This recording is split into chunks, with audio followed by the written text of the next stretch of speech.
Welcome, everybody, to the Glaziar Gamble podcast. A little different this week. We have just one topic for you. We're only going to cover the Moon Knight episode 3. So there was some DC news, Multiverse of Madness news. We're not covering it this week. We're just going to do something a little bit different. Yeah, so jump into it. Moon Knight episode 3. They keep getting, they're staying good.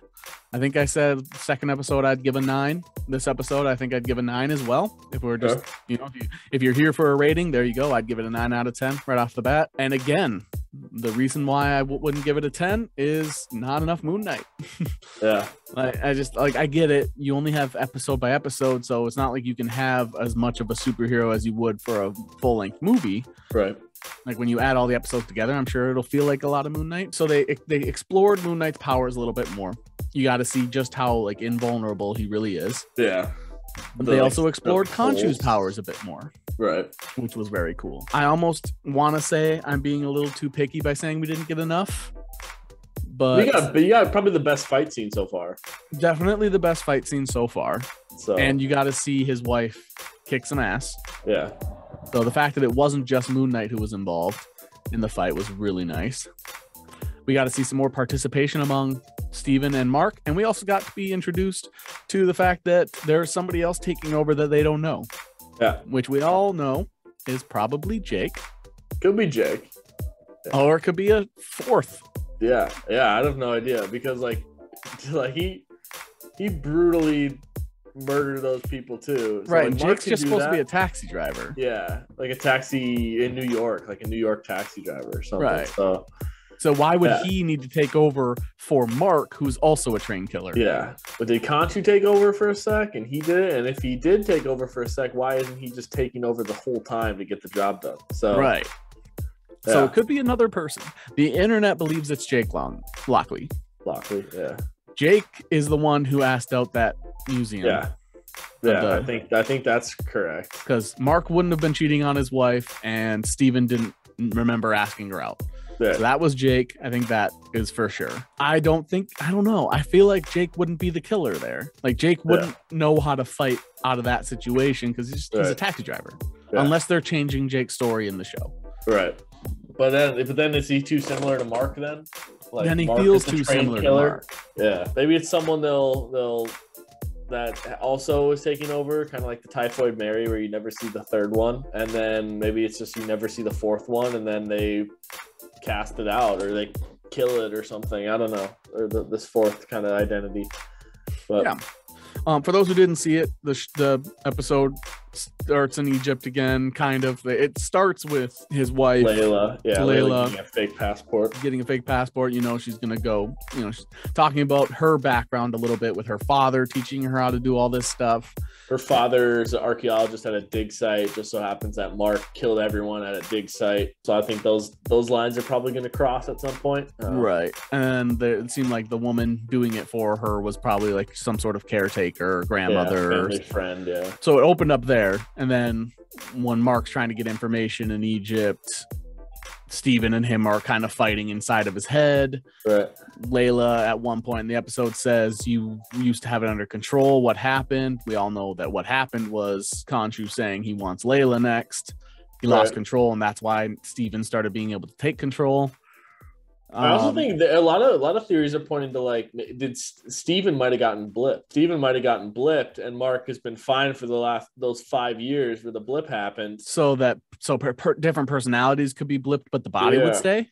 Because you and I talked about that, and how would a personality get blipped without the body? Right, but unless the suit was hooked up and Thanos couldn't blip a god. I don't know. Yeah, but Steven got. I don't know because timeline wise, it would make sense if Steven got blipped because it was roughly 5 years. Like it was 5 years that Mark had the body. So, and then all of a sudden, he's got another personality in his head, and the personality can take control. Interesting. But then, we got to meet Gaspard Ulleil's character. Rest in peace. That's what the episode was dedicated to at the end. We have a previous episode discussing when he passed. It was right after he passed, and we go in depth about the character he was originally going to play, which is Midnight Man. We go into depth about what his character did in the comics. If you feel like watching that, feel free. But we got to see his character Anton.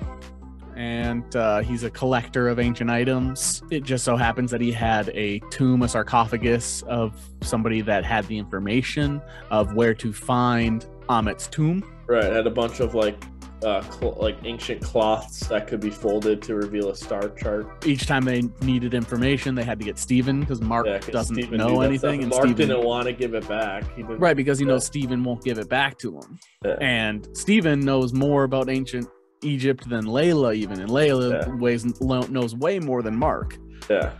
Layla probably knows more about everything else, but when it comes to ancient Egypt specifically, Steven has the biggest breadth of knowledge. Kind of get caught doing whatever with the sarcophagus, and Anton wants to threatens to kill them, but Harrow shows up, Ethan Hawke's character, and he has shown up like 3 separate times, or two times or 3 times this episode, to just mess with Mark and Khonshu to stop them.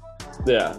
And it's super frustrating. Like, part of why I like this episode so much is I really grew to hate Harrow this episode. Right. Like, he really, like, he's been clearly evil, and now he went from evil to like vindictive and annoying. Yeah, and like even in the like Court of the Gods, he was like, "I'm the victim here. Like, Khonshu's crazy. Khonshu broke me down, and he's manipulating this unwell man. Like, he manipulated me." Yeah, and it's like you were just at you were summoned from the tomb site of Amit to lie about not wanting to raise Amit. Yeah. And the other gods annoyingly believed him over Khonshu because they disliked Khonshu in the past. And then, is that the one chick? Yeah, the goddess of love and music. Yeah, melody and music. And if you look at more into it, she's also the goddess of the sky. Like, so the moon in the sky. The moon in the sky. So it makes sense that they were lovers. It seems like they were lovers. It's not long ago that he and Khonshu enjoyed the melody or the music of. Yeah, but it's also almost like too good to be true that she's helping. So right. I don't know. Seems like she might have an ulterior motive. Yeah. I don't think she will. I think she seems pretty like good. Right. But we'll see. But yeah, the Altar of the Gods was really interesting. They brought in new gods into the MCU, which is always big, because gods are something that, you know, they have an unknown power level. They seem to be almost untouchable.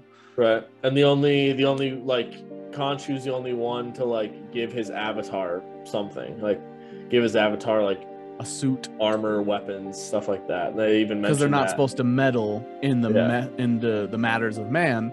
Yeah.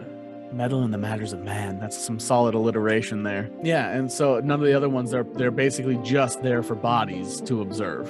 They make that pretty clear. Yeah. And they all those avatars seem pretty okay with it, which is strange to me. Maybe because they haven't been given anything, they don't understand the true depth of what they have at their disposal. Yeah, and they said something at their disposal. More alliteration. Khonshu was like, you need to help, or else like it's gonna, I don't know, you need to help. And then they were like, well, they forgot about us, so why should we help them? Like, forgot about Dre, man. Yeah, never forget about Dre. That was interesting. The gods almost seem like they're supposed to be. You imagine the gods would be on your side, otherwise why would they even care to observe? Right. And yet they say that they can't meddle, and they are only there to observe. There's no way they have just the idea of observing, otherwise they'd leave. Yeah. Especially because they apparently preside in a world called the Overvoid. Overvoid, yeah. Which is like something not off world, but like off universe. The big thing that nobody is talking about, that at least from what I saw, I'm sure plenty of people are, but from what I've seen, I've been working all day, so I haven't seen too much. Nobody talked about the fact that Layla was in Madripoor. I thought that was huge. Like, Madripoor is where we saw Power Broker. And what was was that Carter? Right. That was Falcon and the Winter Soldier. Yep. And Captain America 4 supposed to come out. Yeah. She could be in Captain America 4.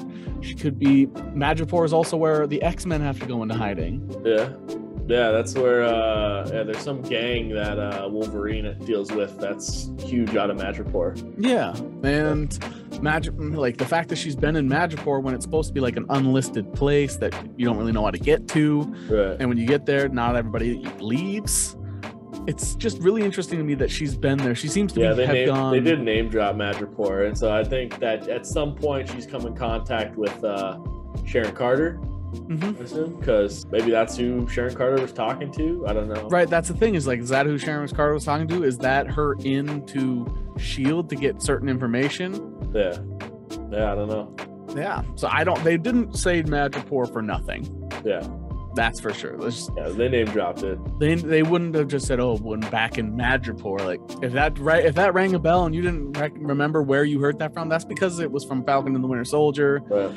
And we talked about Madripoor before. All those Budapest ones too. It's like eventually it comes full circle. We got the Black Widow story. We got the what happened back in the day when they blew up that room. There's like killed a little girl. But it's all for a reason. They're smart here. Kevin Feige's had his hands on this project too, so he's never let us down before. Yeah, I agree. Best fight scene yet. We still got a more Khonshu, but not only did we get that interaction and fun like discussion where they actually got to consistently talk back and forth with each other, we got to see some more extent of Khonshu's powers. Yeah. Because like we said, said, actually seemed very accepting of Steven at that point too. He did. Yep. So probably because Steven respects ancient Egypt. Yeah. And he's helping him stop the Amit thing. So doing something Mark can't do. Which, if you listened to us last week, I said part of my theory was that he says somebody close to him is who he's targeting to be the next Avatar, and he thinks it's Layla when it could definitely be Steven. Right. Or Jake.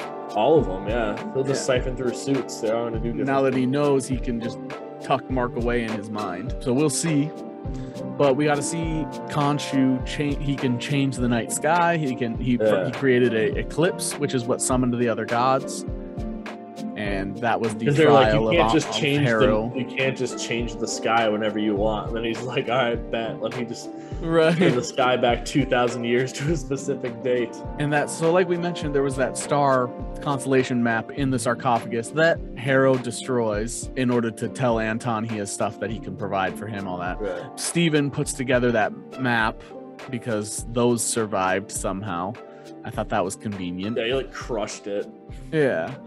Crushed it and, It looked like it was burnt too. Yeah, it was like a small explosion, but so Steven puts that together and realizes that it's uses the sun and the stars to pinpoint a specific place of where the tomb would be, but it doesn't work to figure out where you can't triangulate the location because the sky has drifted for 2,000 years. Right. And then that's when Khonshu changes the sky back 2,000 years. They're able to get the scan.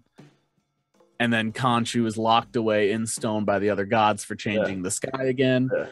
And that's the end of the episode, is Harrow going to the tomb, or going to where they locked up Khonshu and being evil again. Yeah. Saying, by the way, I'm going to do something you weren't able to do. You made me, you molded me.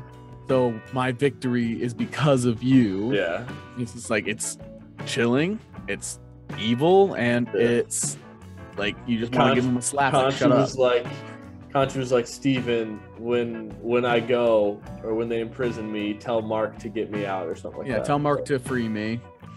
Yeah, it was just, it's super cool.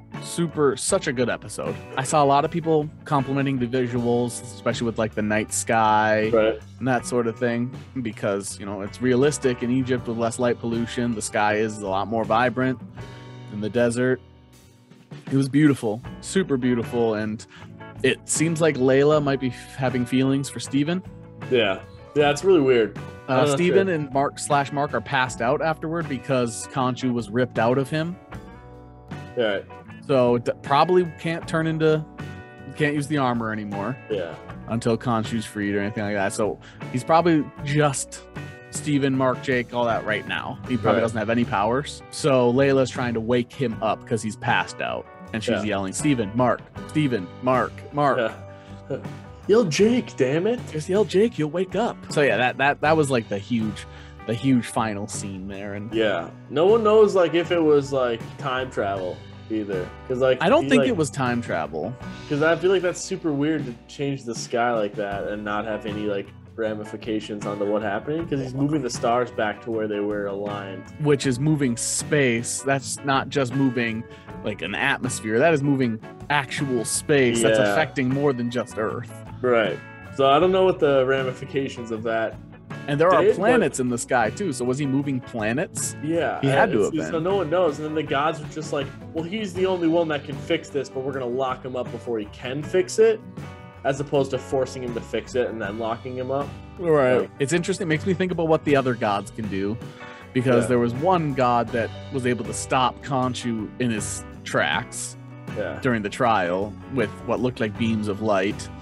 Yeah, Osiris. It was Osiris. Yeah. So it makes sense that Osiris is the head guy, because he's the god of life and death. I don't know. Episode 4 is supposed to be the banger too. So. Right, that's the thing, is episode 4 was the big one, the last one that media members were allowed to see. And that Variety got to see it. Oh, I mean, there's another thing, just Multiverse of Madness. They're limiting the episode 4, like spoiler wise. I mentioned Variety. Variety spoils everything.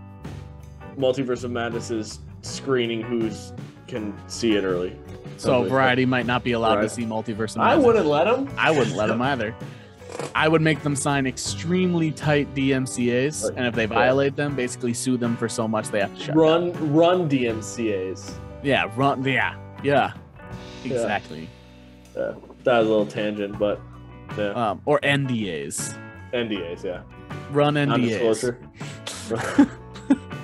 Yeah. 4's supposed to be the banger, so I'm very curious what happens. I think 4 is when Amit's gonna get resurrected. He's obviously Harrow's gonna go for Mark or Khonshu or something. Well, that's the thing is, so I wonder what if they break that stone sculpture. Do you think Khonshu's destroyed or freed? Because if he can destroy, if he's destroyed, you would think Harrow would have just done it right there. Yeah, I guess told him everything and then broke it. Yeah. So I'm guessing you'd be freed. Yeah. Maybe 4 is because, like, I was gonna say maybe 4 is the statue breaks, but if that frees him, that kind of throws that out the window. Yeah. You can't kill him yet because you still need the Mark Spector team to go like, we don't need you. Well, so Harrow is walking through the halls or the walls at one point, like at the end of the episode. Right. And I don't know if that was into the tomb, right? That wasn't into Amit. That wasn't into Amit. That was into the temple, the pyramid of Giza. Yeah. So I'm assuming, with time passing, considering how many people he has digging for him and his following, I'm assuming that number 4 is when Amit's coming out. Sure. That's why it'd be a banger. Right. Either that, or 4 is when somebody else in the MCU has to show up to help. Right. 4 is when Wong shows up. Right. Yeah. It has to be something like that, right? Yeah. Or maybe Moon Knight, or maybe Khonshu takes over Layla when he escapes. Yeah. So whoever's closest. Yeah. Yeah. Venom shows up, and Venom takes over Khonshu. The Venom symbiote. The symbiote of Venom takes over Khonshu. So then it's and then Venom or Khonshu has like black wraps. Got it. Yeah. Okay. Mm-hmm. And then they summon not Mjolnir, the Stormbreaker. Okay. No, Mjolnir. Jane Foster's about to touch Mjolnir to cure her cancer, and Khonshu just rips it away. Right. Venom shoe. Venom shoe. Condom. That would be his, like, if he decides to take over the Earth, it would be his condom. Right. Yeah. So Venom Shoe takes the Stormbreaker and Mjolnir and takes on all the gods and including Amit. That's what it takes to kill Amit. No, it's All Black the Necrosword. Yeah, it's Gore the God Butcher comes up to butcher Amit. Yeah. There we go. That's why it's such a big episode, is they brought in Thor Love and Thunder, which is that's Thor Love and Thunder's trailer right there. Episode 4. Episode 4 hour-long trailer of take away everything from Moon Knight and just vote. We figured it out. We cracked the case. We cracked the case.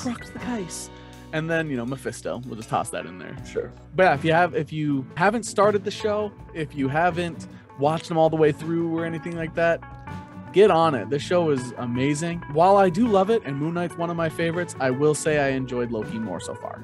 Yeah, I mean, everyone has, according to the Disney Plus analytics. Like, Moon Knight's second behind Loki, so that makes sense. Loki was just better so far, in my opinion. Yeah. It had also bigger. We knew Kang was going to be involved in other things, so it kind of weighed in, which is why maybe this is when somebody else comes in, because you have to bring in somebody else connected to the MCU in order for more people to enjoy it. Sure. Like you made Sam the new Captain America. That connected it to the MCU. You made Loki find Kang and break apart the multiverse. MCU. Right. Wanda. Yeah, the things that affect our multiverse multiverse is time and reality. And you hit reality with WandaVision and you hit time with Loki. So what about and then we just affected space yeah. with Khonshu. Right. Yeah, we'll see what happens though. I'm really excited for episode 4. I want to see 5 and 6 because media wasn't allowed to see that. Right. But that's because I'm gonna guess in the credits or right before the credits is where the next person shows up. Now that I think that's what's gonna happen. That's when they're gonna introduce someone else. Is it like a post credit? Well, that's when somebody's gonna either have to. I think Amit's gonna get resurrected, and Moon Knight / Khonshu's gonna need help because they've mentioned it before. If Amit gets resurrected, Khonshu doesn't have the power to stop Amit. Right. So I'm gonna guess that somebody shows up, and the reason they weren't allowed to see 5 and 6 is because they don't want to show you what a new MCU character does to help. Right. True. It's just Frank Castle. This is gonna How help. are you gonna help me? My family. Vin Diesel? Yeah, that's the secret person. Vin Diesel comes in shows riding a up as Tyrannosaurus. As Dom, and he's like, yeah, we don't need Khonshu. We have family. It's been long. It just dives in on a T-Rex. See, and it's good. It's super good. It's one of the best streaming shows I've watched recently. For comparison, I recently finished Shadow and Bone. Very good. Prefer Moon Knight. Watched Loki in the past. I prefer Loki. There was another one I recently finished. Mando. Yeah, Mandalorian. Probably prefer Mandalorian over Moon Knight so far. And then Umbrella Academy is a popular one that a lot of people have seen. Moon Knight probably a little bit better than that. Sure. We'll see. I don't have too much more other than say it was 9 out of 10. Episode 4 is the banger. And banger so far. 5 could be the banger. 6 could be the banger. Well, obviously 6 will be. Right. Usually the semi, like the pre-finale, the semi-finale, that's usually the one that has the most action and everything. Right. But then 6 the last is the one 15 where you get minutes of the finale is always like cooling off. That's what or it's got like the plot twist. Yeah. Like that last 15 minutes is like the refraction period. Like the Kang statue or the refraction period. Yeah. The show goes a little flaccid at that point. Yep. And then the post-credit scene is when you're like, woo! Yeah. But yeah, we're gonna get we'll get the blade in the car, the blade in the taxi for Jake Lockley. We'll get gore in the car. still holding that sword that he killed Amit with. Yeah. I'm holding out for Blade in the taxi for that'd be cool. finale. That'd be cool, especially because it's so long till we get Blade. Or Dane Whitman is also like a museumologist. Right. Yep. Could be Dane. Yeah. Holding maybe with the sword in his lap. Yeah. I need you to look at something. Well, we know they were together, so it could be both of them. Dane and Blade getting into the back of the taxi, going to where they were supposed to be going. Yeah. Yeah. We're looking for a Stephen Grant or something like that. Like, oh, he doesn't work here anymore. We're looking for a Stephen Grant. Jake turns around. Don't know the name. He's like looking through a mirror. There was a point in the episode where it sounded like he had like a Western accent for a moment, but it was British. Yeah. I thought it was like Western and it was Jake, and they were supposed to like say like Jake's gonna have like a cowboy accent. But I was like, he wouldn't be from New York with a cowboy, but who knows? Yeah. Anyway, holding out for episode 4, episode 5, episode 6. I'm not sure what's the next series coming out. Is it Miss Marvel or is it Miss Marvel? It is Miss Marvel, so it won't be Miss Marvel that we get the tease of. Yeah. So it's got to be somebody. No sense. No, it's got to be from the movie. Then it's got to be either that or it's got to be like 2 to 3 shows from now. Right. Yeah. But that's what I think. I think episode 4, Amit's releasing, and then the end of the episode will be somebody else from the MCU. Sure. Yeah. Official prediction. Yeah. Put that in a prediction. All right. I wanted to give Layla was awesome, and I want more of her. I think she's one of the best female characters I've seen in these shows yet. Sure. Really like her a lot. Yeah. All right. Everybody, that's the quick one. We'll see you next week. Next beautiful. GG. GG.